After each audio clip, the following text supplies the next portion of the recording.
Getting rich is not complicated. School just never intended you to figure that out. You spent 12 years, sometimes 16, learning to sit still, follow instructions, and wait for someone else's approval before you were allowed to move forward. Nobody ever sat you down and explained what money actually is, how it actually moves, or why some people accumulate it effortlessly while others work themselves into the ground and stay exactly where they started. Machiavelli understood something about power that applies just as brutally to money. Institutions do not exist to make you dangerous. They exist to make you manageable. A manageable person shows up on time, defers to authority, and trades decades of obedience for a paycheck that never quite catches up to what they are worth. That is not an accident.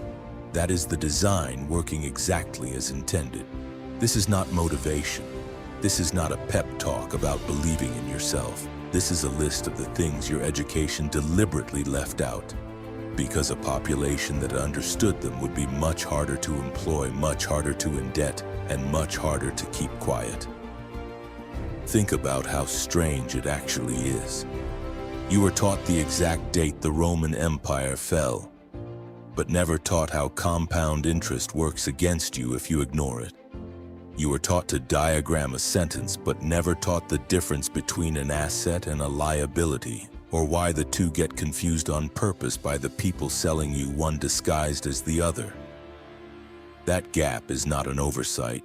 An oversight would have been corrected by now.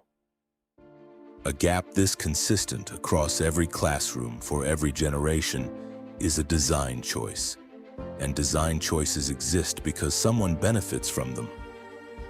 10 truths. None of them will be on a test. All of them will decide whether you spend your life building wealth or explaining why you never quite got around to it. Listen closely, because most people will hear these once and forget them by tomorrow, and forgetting them is exactly how the system prefers it. Truth number 1, obedience is rewarded, ownership is not. Every gold star, every grade, every promotion you were trained to chase was a reward for compliance. Show up, follow the rubric, do not question the process, and you will be told you are doing well. Nobody hands out gold stars for owning something. Nobody grades you on equity, on leverage, on the difference between a wage and an asset. Picture 2 students who sat in the same classroom for 12 years. The first one memorized everything, followed every instruction without deviation, and graduated at the top of the class. The second one barely tolerated the structure, spent lunch periods reading about how businesses were actually built, and graduated in the middle of the pack. 15 years later, the first is an excellent employee, respected, reliable, and still trading hours for a salary that rises a little each year if the numbers allow it. The second owns 3 small ventures that run without them in the room. Neither one was smarter. Only one of them was ever taught to play the game that actually pays. The entire 12-year curriculum optimizes for one outcome: producing an excellent employee. An excellent employee is not the same thing as a wealthy one, and no one ever tells you that these are different games with different rules, scored on different boards, by different judges entirely. The obedient are managed, the owners are paid. Decide early which one you intend to be, because the training only teaches you how to be the first, and it will keep teaching you that lesson for as long as you let it. Ask yourself honestly which behaviors actually earned you praise growing up. Was it ever curiosity that questioned the process? Or was it always compliance, politeness, and staying inside the lines someone else drew for you? The system was never hiding this. It simply counted on you never asking the question out loud. But obedience is only the entry price. Once you have paid it, the next lie waiting for you is even more convincing, because it comes wrapped in a piece of paper you were told to be proud of. Truth number 2. Your diploma was never a wealth strategy.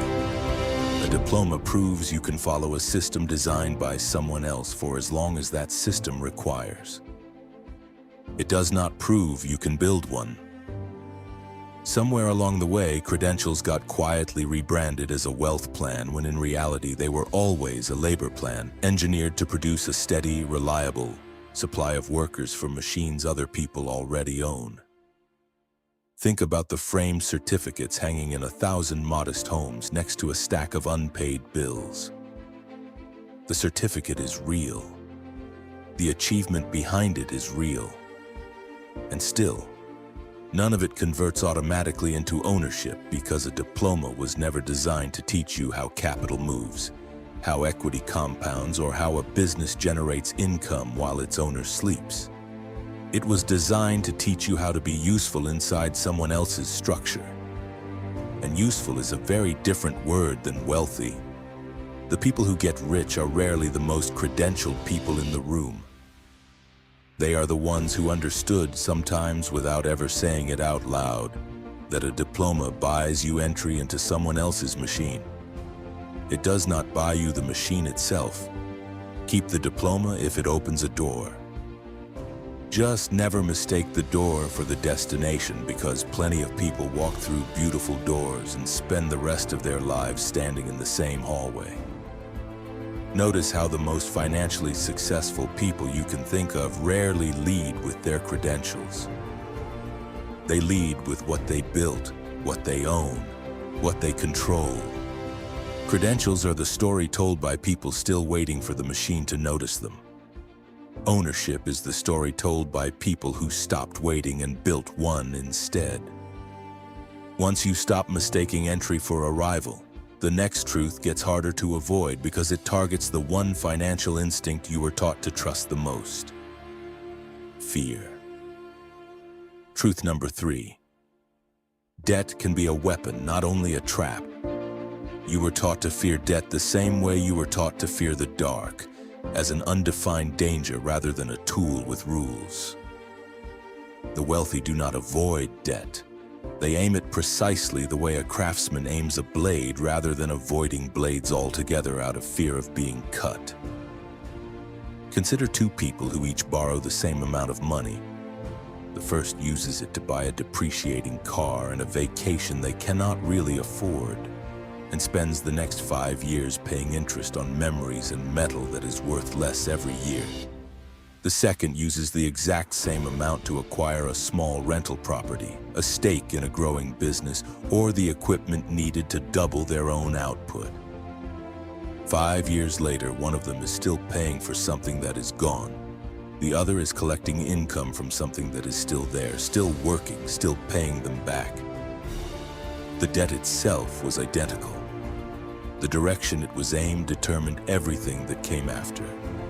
Debt used to acquire an appreciating asset, a business, a piece of leverage that pays for itself, is a weapon. Debt used to fund a lifestyle you cannot yet afford is a trap wearing the same disguise. The difference is not the debt itself. The difference is what it is pointed at. Nobody taught you to ask that question, because a population that fears all debt equally is a population that never picks up the weapon at all and stays permanently on the other end of it, wondering why the people who use it seem to move so much faster. This is why the same word, leverage, gets whispered as a warning in one room and studied as a discipline in another. The room that whispers it stays cautious and stationary. The room that studies it learns to make debt work on its behalf instead of against it.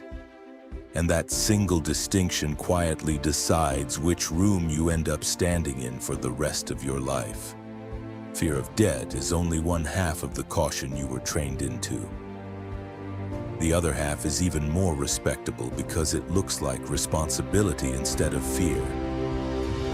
Truth number 4, savings alone will never make you rich. You were taught to save as if saving were the finish line, when saving was only ever supposed to be the starting gate. The dollar sitting still loses value every single year, quietly, while you feel responsible for having tucked it away. Imagine two co-workers who each set aside the same amount every month for a decade. The first keeps it exactly where it is, watching the number grow slowly on a statement, proud of the discipline it took to leave it untouched. The second uses that same discipline to build a small position in assets that produce more of themselves over time.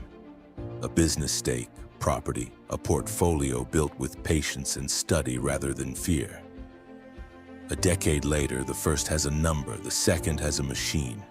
Both were equally disciplined. Only one of them was disciplined toward growth instead of toward stillness. The people who build real wealth are not the best savers in the room. They are the ones who understood that money is meant to move, to be deployed, to be put at risk in a controlled and educated way so it can return more of itself. Saving protects you from the past. It does not build you a future.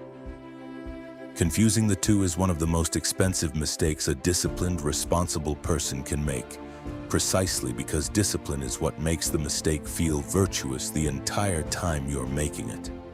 Nobody warns you that a savings account and a vault are not the same thing. A vault simply holds what you already have. Wealth is built by the machines that make more of it while you sleep, and a machine only exists once you are willing to let some of that money leave the vault and go to work. And once you understand that stillness has a cost, the next truth becomes impossible to keep ignoring, because it reframes caution itself as something other than safety. Truth number 5, risk avoidance is a slow tax on the timid. Nobody told you that refusing to take a risk is not the same thing as being safe. It is simply choosing a slower, quieter way to lose, spread out over decades instead of concentrated into a single, visible moment. Two paths make this obvious. One person avoids every risk they can identify. No investing, no ownership, no exposure to anything that might lose value. The other studies risk carefully, takes calculated positions, and accepts that some of them will fail. 30 years later, the cautious one has avoided every dramatic loss and quietly lost anyway. To inflation, to opportunity cost, to decades of money sitting exactly where fear put it. The one who took educated risks absorbed a few real losses along the way and still finished immeasurably further ahead, because a handful of wins compounded past every setback that came before them. Inflation does not ask permission. Opportunity cost does not send a warning. The person who never risks anything is still paying every year in the gap between what their money could have become and what it quietly did not. Machiavelli never pretended the cautious survive by default. He knew the cautious simply lose more slowly and mistake the slowness for safety, right up until the years are gone and the safety never actually arrived. Ask which kind of loss actually frightens you more. The loud, visible kind that happens in a single afternoon, or the silent kind that takes 30 years and never once announces itself. Most people fear the first and walk willingly into the second, because only one of them ever shows up as a single painful headline. There is one resource this entire list has been circling without naming directly, and it deserves its own truth because it is the only one on this list you can never get back once it is spent. Truth number 6. Time is the one asset that never refunds itself. Every other asset can be rebuilt. Money can be earned again. A reputation can be repaired. Time spent is gone the moment it passes, and no amount of later effort buys it back. Think of two people starting from the same position at the same age. One spends the next 10 years waiting for the right moment, the right amount of confidence, the right permission to finally begin. The other begins immediately, imperfectly, and adjusts along the way. 10 years later, the first person is exactly as ready as they were at the start, only older. The second has 10 years of compounding decisions behind them, mistakes included. And mistakes are cheaper to make early than to make never. School treats your years as an unlimited resource, something to be spent attending, waiting, and preparing for a future that always sits one more course away. Nobody puts a price tag on the years themselves because a population that understood the true cost of their own time would stop tolerating how casually it gets spent on other people's priorities. Spend yours like it is the only truly non-renewable thing you own, because it is. Every other truth on this list can be reversed if you catch it early enough. This one cannot. A bad investment can be recovered from. A wasted decade cannot be reissued no matter how much money you eventually make to compensate for it. Time explains why waiting is expensive. The next truth explains why looking impressive while you wait is even more expensive because it disguises the waiting as progress. Truth number 7. Credentials impress the room, not the bank. A framed certificate changes how a room perceives you. It does not change how a balance sheet behaves. The two forms of status, the social kind and the financial kind, are not the same currency, and school only ever trains you to accumulate the first. Watch what happens in any room full of people.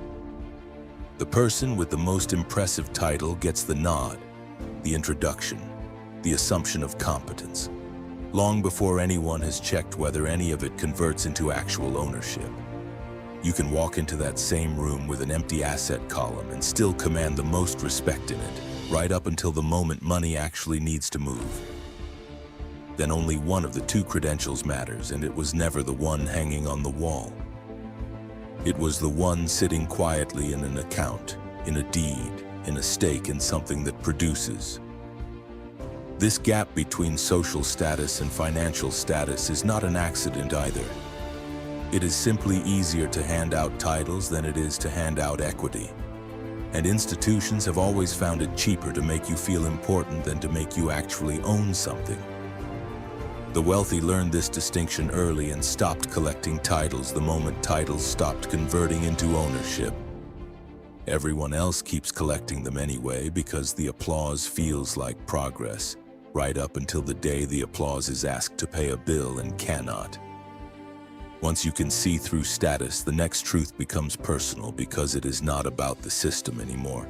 It is about what you do with your own hours, starting today. Truth number 8, comfort today is debt against your future. Every hour spent avoiding discomfort now is an hour borrowed from a future version of you who will have to pay it back with interest. School rewards the comfortable path, the safe major, the predictable track. The answer that will not get you singled out. 2 graduates leave the same program on the same day. One takes the comfortable, well-trodden route. Steady employment, predictable raises, minimal friction. The other deliberately seeks the uncomfortable path, building something of their own, absorbing the early years of uncertainty most people are trained to avoid on sight. 5 years in, the first is comfortable and stagnant. The second is uncomfortable and compounding. 10 years past that, only one of them is still explaining why someday has not arrived yet.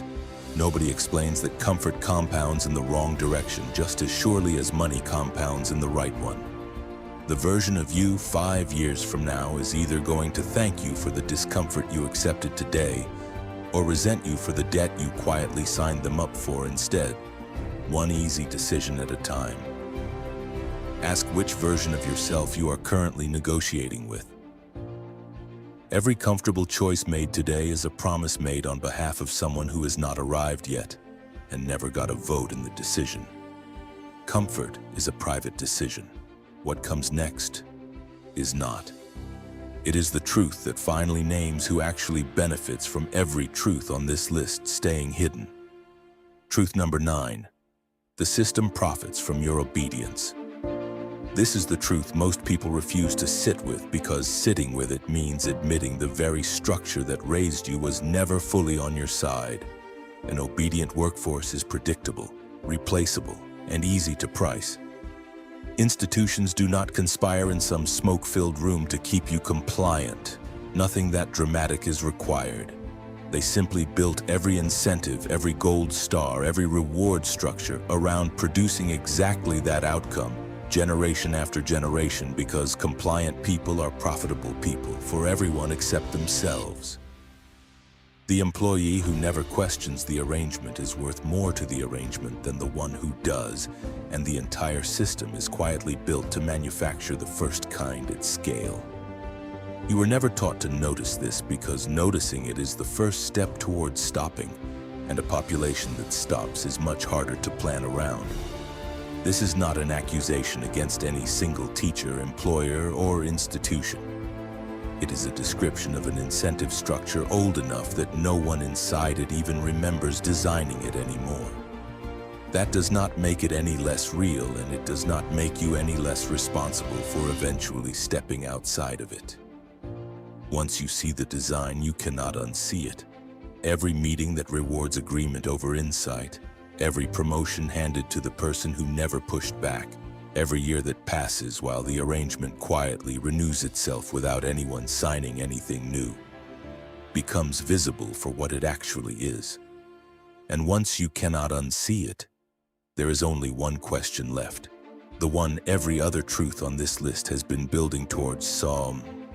From the very first sentence. Truth number 10. No one is coming, so build your own exit. There is no final bell that rings and hands you financial freedom for having attended enough years and followed enough rules. Nobody is arriving with a wealth strategy addressed specifically to you, no matter how patiently you wait for it. Look at anyone who actually escaped the track you are still standing on. Not one of them will tell you they were finally given permission.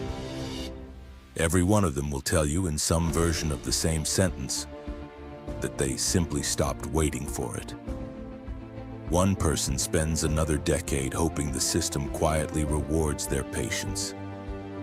Another spends that same decade building, badly at first, then less badly, then well, an exit that belongs entirely to them.